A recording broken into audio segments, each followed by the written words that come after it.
with the final story in our series about this year's first-time Grammy nominees. This one involves a TikTok fairy tale of sorts, which begins with a posh afternoon in London's West End last November. We literally had just got finished making TikToks with Andrew Lloyd Webber. And I was like, that was surreal in its own right, of course. That's composer Emily Bear and singer Abigail Barlow of the musical duo Barlow and Bear.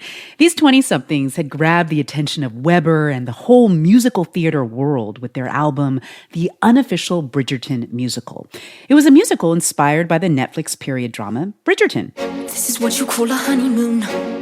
Pacing around our separate rooms, running from our elaborate ruse. We're doomed.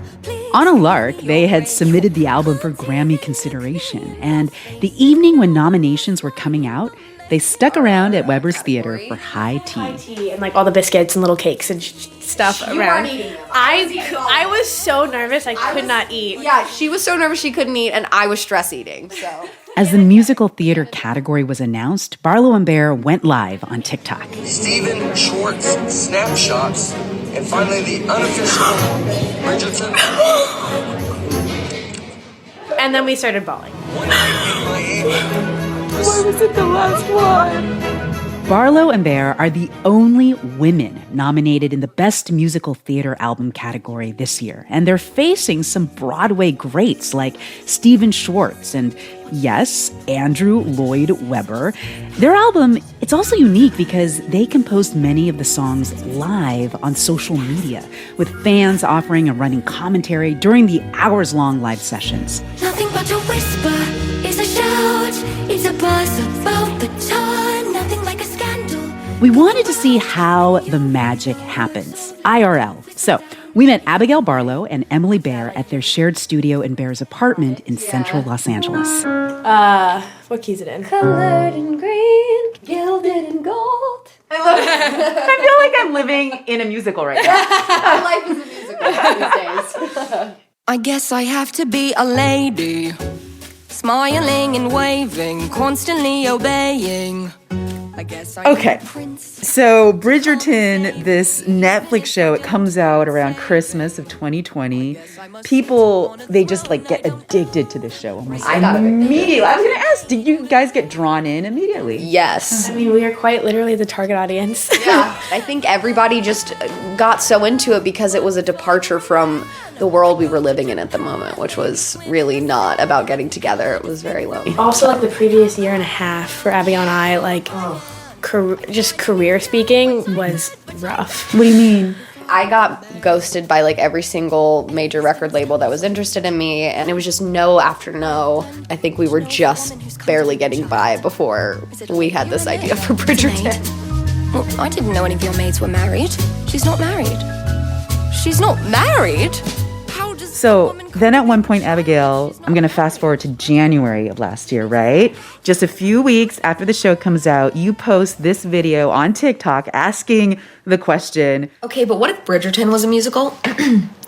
What a beautiful party. were you actually serious at that point? I really just wanted to write a song. I was actually experiencing writer's block for like 3 or 4 months before I wrote that song. And when I watched Bridgerton, there was an overwhelming feeling. It was perfect for stage. A lot of drama, escapism, a character for everyone to relate to. And so I was half serious. I was like, if people like this idea, maybe it'll be a TikTok series. Maybe I'll do it for more than one character. But honestly, it was just a songwriting challenge to put myself in someone else's shoes, even if that wasn't a make-believe character.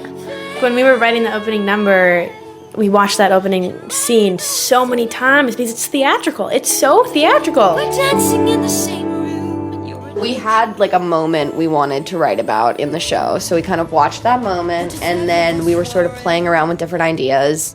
I mean, when we were writing this, we were going live every day on TikTok and Instagram, and where they could literally just see everything that we're doing in real time. So, like, are you literally watching the live video feed and the comments coming through? Yeah. It was like almost like we were workshopping instantly. Yeah. With a sea of strangers. Yes, exactly. Like, they did not hold back when they didn't like something either. Yeah, and I mean, I think a lot of the times we have sort of a melody that we like, and we're kind of going back and forth on the lyrics to just make something that sounds right, that feels good to sing. So like I knew we had the da da da da da da da da, and then we sort of started working on the lyrics with the audience and kind of workshopped a bunch of them.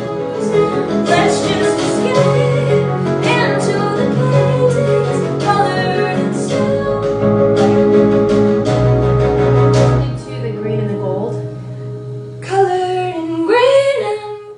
Because I knew he'd be the artist and I'd be the brush. And then we were like, when someone said gilded and or something, I don't remember exactly what they said, but something along the lines of that. Colored in green and gilded in gold. Ooh. Covered in green and gilded in gold. Colored in green and gilded in gold. That's cool. Yeah, that is cool. Because we were thinking, wow, these two people obviously have such tension right now and they want to be with each other, but they can't. And so they could if they escaped into one of these beautiful paintings and like lived in this dream world that doesn't exist. Yeah. Colored in green, gilded in gold. When we're alone together. You see all this art in the world, but no one really kind of pulls that curtain back. And a lot of people don't know what it means to write a song and what it means to develop a project or, all of the above. And so I feel like just showing every bit of the process, including the ugly bits, was interesting to people. I mean, I'm thinking maybe there are some musical theater fans of a certain generation that would turn their noses up at some musical on TikTok. Sure. And, they would say that a lot is actually lost because it's not on a real stage in a theater with actual human audience members watching you. What would you say to those critics?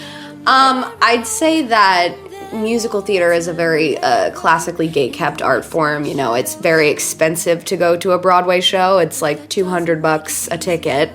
And so it might not be the same as being on a stage, for sure, but it is definitely exposing a younger audience to a different kind of music and a different kind of storytelling, and I think that's important. I walk past the doors and the corridors where they grew. Well, do you hope to see the unofficial Bridgerton musical on an actual stage one day? Duh. That's the dream. We've got so many stories to tell together, so, this is not the last you'll see of Barlow Bear, and it won't be the only thing, if it is on a stage, that we'll have on a stage.